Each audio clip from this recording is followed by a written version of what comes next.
হামলাকারীকে চিনলে তার থেকে বাঁচার পথ বের করা যায়, কিন্তু যখন হামলাকারী অজ্ঞাত হয় তখন কোন দিক দিয়ে আক্রমণ আসে বোঝা বড় দেয়। তখন নিজেকে রক্ষা করার উপায়ও থাকে না। আমার মনে হয় হুমকিদাতা কে না জানা অবধি কিছুদিন আড়ালে থাকাই সর্বাধিকভাবে উত্তম হবে। আমির পদ্মচার দিকে পিঠ করে বসেছিল। পদ্মচার কথা শুনে ওর ঠোঁটে হাসি ফুটে ওঠে। পরিকল্পনা কাজে লেগেছ। পদ্মচার মুখ থেকে এই কথাটা শোনার জন্য এত এত দামি জিনিসপত্র ভাঙতে হলো, তারিকুলকে আঘাত করতে হলো। পরপর কাহিনীগুলোতে পদ্মচা ভীষণভাবে প্রভাবিত হয়েছে। আমির স্বস্তির নিঃশ্বাস ফেলে ইন্সপেক্টরের দিকে তাকিয়ে ভ্রু নাচায়। তার ইঙ্গিত বুঝতে পেরে ইন্সপেক্টর কথোপকথন শেষ করতে বললেন, ম্যাডাম বুদ্ধিমতী, আমার মনে হয় এটাই ঠিক হবে। আপনারা এমনভাবে বেরিয়ে যাবেন যাতে কেউ বাহির থেকে না বোঝে। আমি এখানে ফাঁদ পেতে শয়তানকে ধরব। আমির বলল, যদি বাড়ি ছেড়ে মঙ্গল হয় তবে তাই হোক।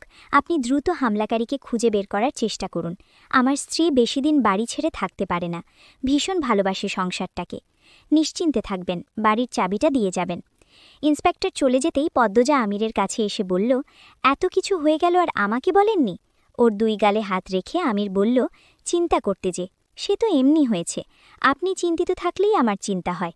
এখন চলুন, আমরা গোছগাছ করি। তোমার খারাপ লাগবে না বাড়ি ছেড়ে যেতে? আমিরের বুকে আলতো করে হাত বুলিয়ে পদ্মচা বলল, আমাকে নিয়ে ভাববেন না, আপনি আমার সঙ্গে যেখানে থাকবেন সেটাই আমার সংসার।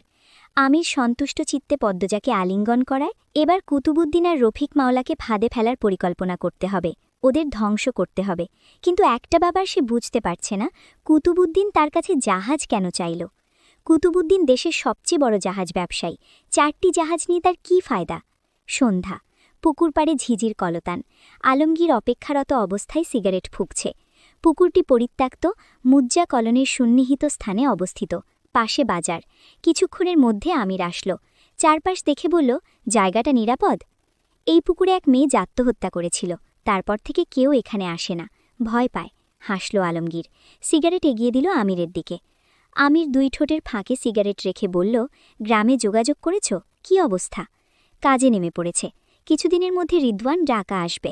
আমার বাড়িতে যেন না যায়। পদ্মজা বাড়িতে একা? কি বলে এসেছিস? বাজারের কথা। একা বাড়িতে ভয় পাবে না? সারা রাত একা গোরস্থানে থাকতে বললেও থাকতে পারবে। দুই ভাই একসঙ্গে হাসল। আলমগীর আরেকটা সিগারেট ধরিয়ে বলল, পথ আলাদা হলেও দুজনের সাহস কিন্তু একই রকম। বাড়ি ভালো লেগেছে? কার? পদ্মচার। কিছুদিন আনন্দেই থাকবে। কিছু সন্দেহ করেছে? এখনও না। ওদের আলোচনা চলে দীর্ঘক্ষণ। এক পর্যায়ে আলমগীর বলল, শুনলাম কুতুবুদ্দিনের ছেলে জেল থেকে পালিয়েছে, পুলিশ ধরার চেষ্টা করছে। কোনটা? দুটোই তো জেলে শুনলাম। পিয়াসের বোনকে যে ধর্ষণ করল, হামজা। পিয়াস এখানকার রাজা, ওর থেকে বাঁচবে না হামজা। বর্ষা মানে জল, জল মানেই জলজ ফুলের মেলা। তাই বর্ষা আসতে না আসতেই ফুটতে শুরু করেছে শাপলা পদ্ম। পুকুরে পদ্মফুল দেখে আমিরের ভীষণ ভালো লাগা অনুভূত হয়। মনে হয় প্রতিটি পদ্মফুলই যেন এক একটা পদ্মচার অবয়ব। হঠাৎ আলমগীর ভয় পেয়ে সরে যায়। কি ওটা? আমির টর্চের আলো ফেলে দেখে একটা ব্যাঙ। ওটিকে লাথি দিয়ে সরিয়ে বলল, ব্যাঙ ওটা। বলেই সে দাঁত বের করে হাসে। আলমগীর বুকে ফোন দিয়ে বলল, পুকুরে নাকি মেয়েটার আত্মা ঘুরঘুর করে। আমির ঠোঁটে হাসি চেপে রেখে প্রসঙ্গ এড়াল। বলল, রফিক মাওলার কোনো খবর পাওয়া গেছে? তেমন কিছু পাওয়া যায়নি, তবে রফিকের লোকবল চারিদিকে ছড়িয়ে পড়েছে, পদ্মজাকে খুঁজছে। আমির হাতের সিগারেট ফেলে চোয়াল শক্ত করে বলে, ওরা পদ্মচার মুখ দেখার সুযোগও পাবে না। তারপর পিছনে তাকিয়ে চারপাশ দেখে বলে, যাচ্ছি, সাদিককে বলো আগামীকাল এখানে আসতে। বাজারে থাকা টিউবওয়েলের পানি দিয়ে কিছুক্ষণ কুলি করে সে সিগারেটের গন্ধ দূর করতে। কিন্তু শুধু পানি দিয়ে তো যাবে না, আজ ধরা পড়তেই হবে। বাজার পেরিয়ে গলির মুখে এসেই দেখে মুজ্জা কলোনি অন্ধকারে তলিয়ে আছে। এখানে বিদ্যুৎ নেই, হারিকেন দিয়ে চলে সবাই, তবে বাজারে বিদ্যুতের লাইন আছে। এখন বর্ষাকাল, তাই পরিবেশে মৃদু শীতল হাওয়া, চারপাশ নিরিবিলি। প্রথম গলিতে ঢুকতেই কেউ একজন নড়ে চড়ে ওঠে। টর্চ ধরতে লোকটিকে চেনা মনে হয়। আমির প্রশ্ন করে, যাদত? যাদত মাথা ঝাঁকায়, বিনীতভাবে জানায়, আমরা আছি। ওরা বেশ কয়েকজন মুজ্জা কলোনিতে ঢাপটি মেরে আছে, শুধুমাত্র শুকতারা আর পদ্মজাকে পাহারার জন্য।